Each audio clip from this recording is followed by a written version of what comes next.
Alright, sit down. We need to talk about hero bans. Hi, everybody. My name is Abby. Welcome to the video. Slightly sick, so sorry if my voice breaks or sounds weird here and there. With that being said, not here to waste your time. Hero bans have been in Overwatch for a little bit, and I think it's a good time to sit down to talk about them. The community has been using hero bans in a very interesting way. I even made this tweet over here after playing a lot of ranked games. I had a couple of days off because I was sick, and I'm not going to lie. I thought, like, I'm going to try and push for top 500 one last time on Overwatch, even if I can get it somewhere in early diamond or like mid to late diamond or in early masters. I'll be happy about it. Like, who cares? Like, this is a nice thing to have. And while I was in the experience, I've been playing with a lot of people from all over the place. But 90% of my games, I made the tweet over here. I said, 90% of my games, hero bans in Marvel Rivals are actually centering around characters that are generally strong and meta defining, while in 90% of my games in Overwatch, they seem to be aimed more at annoying heroes than actually addressing some of the more meta characters, excuse me. And then I asked for everybody's observation, and now this one did numbers. It got like 20K, 30K views. It has almost 1,000 likes at the time of recording, and you know. I read through a lot of comments. I read through a lot of things, and there's some stuff in here that was really notable that I first want to bring attention to because, as always, I respect and love my community members. There's some things in here that I obviously disagree with. There's some things in here that I do agree with. So we're gonna go through all of them one by one and address some of the talking points in here. So first of all, I'm going to start off with possibly the best comment in here by Haman or Haman. I might have gotten the name wrong and I'm so sorry. But they had a very good explanation. So they said, I just think Overwatch players have had such a long time with zero control over their gameplay that they just want to get rid of characters who ruin the flow of the game at some point. It's really 2017 Sombra and Doom that are being banned. And honestly, that is a very, very good and strong point. We'll talk about Sombra and Doom in just a second once I give my point on it. One from Dub over here where he says that that's because there's nothing hard meta in Overwatch right now. Tons of strong picks, especially depending on the map. And honestly, all of these takes or even slight criticisms here and there, if I included any and my mind just forgot about it, they're actually pretty valid. Like, all of this is actually very valid. And putting hero bans in a time in the game where perhaps the game unironically is the most diverse and, dare I even say, the most balanced it's ever been is actually quite awkward, because usually hero bans is meant to kind of come in as, like I said, a bandage fix to when characters are out of control. For example, if hero bans come out when Orisa is out of control, Maugas are out of control, those are the times where you really want hero bans, because it's like, okay, nobody can stand these characters. They make the game so unfun to play. Let's get them out. Now, that's not to say that, Overwatch won't make some balance mistakes like they have in the past and somehow end up in a position where somehow Ursa takes over the game, Mauga takes over the game, Rodok takes over the game, and then their three are being permabanned. You never know. That could happen, right? But at least at the moment, the way I'm seeing the bans right now from my end is I'm seeing a lot of Doomfist, Wrecking Ball, Sombra, and then in some cases I do agree and see the Mercy bans. And then obviously if it's like a Widow map, Widow, Ashe, Sojourn, they're the ones that get the hit here and there. Anything else is usually very rare or a bit of a surprise. Or I personally think they're a bit a waste of a ban slot. People do think that Freya is strong. I will give the breakdown on Freya as somebody that has an 80% win rate on her across like almost 50 games on her this season in ranked, in Diamond and Masters. So I think I have a good read on the character. I'm not by any means like on the top end of ladder, but I'm definitely above average. And I think I can, talk about her, especially as somebody who has been top 500 before, still plays with a lot of people that are highest levels, scrimming with them, talking about the game with them. So we'll circle back to Freya in just a moment. But the first character that we need to talk about where bans have affected the most is Sombra. I think Sombra is by far the most banned character in Overwatch, and it's not even up for debate. And that brings us into a topic where what is Blizzard going to do if a ban meta is created? To those of you that don't know, a ban meta is basically when people just perma-ban one character over and over again, and usually that signals towards the devs that, hey, this thing needs to be changed or reworked or something because we really hate this character.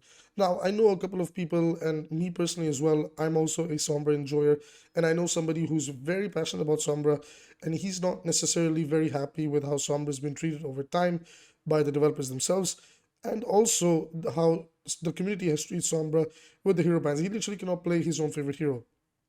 I think I can speak for the Doom and Ball players as well. They're probably also not enjoying the fact that, they're queuing up, they want to play their character, and they're axed. Now, there's two sides of me. The casual side of me sees it from this perspective that yes, it sucks that the character you want to play is gone, but the more very brutally competitive side of me sees it from this perspective that well, when you're signing up for competitive, you're not signing up to quote unquote have fun and play your character. You're signing up to play what is, the best that you can possibly play.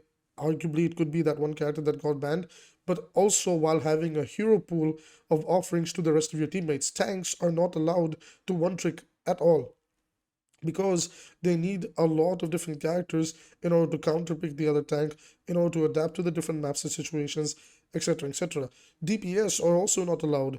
Whether you're a hit scan player, a projectile DPS player, a flex quote unquote DPS player, you gotta have a pretty big hero pool now, right? Same with supports as well. So I think one of the things in hero shooters, I even feel this in Marvel Rivals.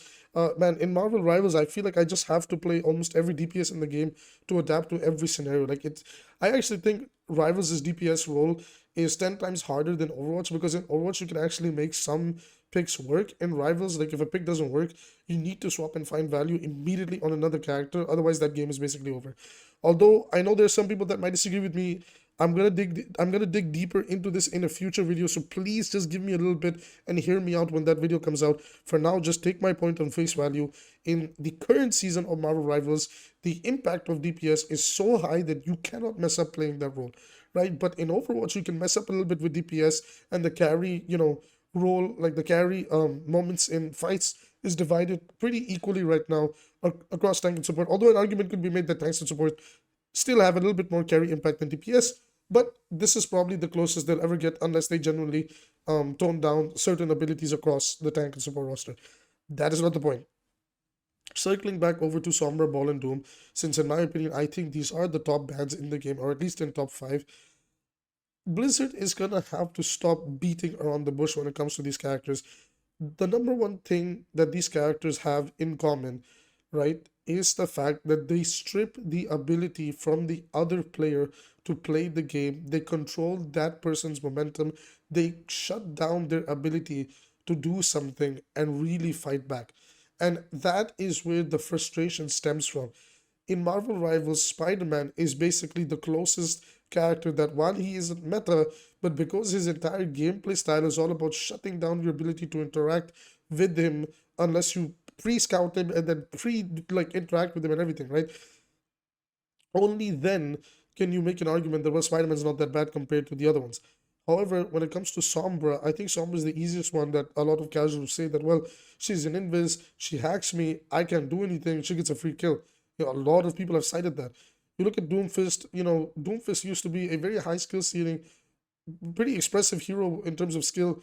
Now Doom is kind of been reduced to an empowered punch bot, and let's not kid ourselves, empowered punch Doomfist bot is very, very, very easy to play. And it's very easy to just control the pacing, momentum, and positioning of like 5, 6 different people and steamroll them with really good cooldown rotations. It also certainly doesn't help that Doom actually got some really strong and, dare I even say, overpowered perks, and it's what some of them can even do. Regardless, the same problem also circles over onto Wrecking Ball. Wrecking Ball also has the problem where his entire gameplay loop is literally just making you unable to do anything against him. He survives, he can boop you all around, he can smack you the F out, he can then just roll in and slam into you, like CC you mid-air, drop the minefield, and then, depending on which character you are, at least 60% of the roster or 75% of the roster can't really do anything about it, and they just accept death into the minefield. Now, I'm somebody who doesn't necessarily have a problem against Sombra or Doomfist. I do really dislike Wrecking Ball in both 5v5 and 6v6 right now. But again, the one thing that these three have in common is this exact feat. And no, I'm sorry, I know there's going to be some people that try to bullshit their way with, well, Tracer and Genji and Widow and this and that. Yes, these characters can, quote unquote, take over a game, right? But they have to come with a momentum flow that gets built up by player to player head-on interaction. Now, Widow's probably the only one that you could make a genuine argument that, okay, she comes with a little bit more of a bullshit factor with the one-shot. But when it comes to characters, let's say like Genji, Junkrat, Hanzo, Tracer, Echo, Freya, Pharah even, a good Cassidy or a good Ashe, a lot of the ways that they build their momentum and take off has to do with getting that first crucial pick and then like following up slowly, right? It doesn't just happen instantaneously other than like, certain scenarios on certain maps. But that is not the case that happens for the Sombra, Doom, and Wrecking Ball approach.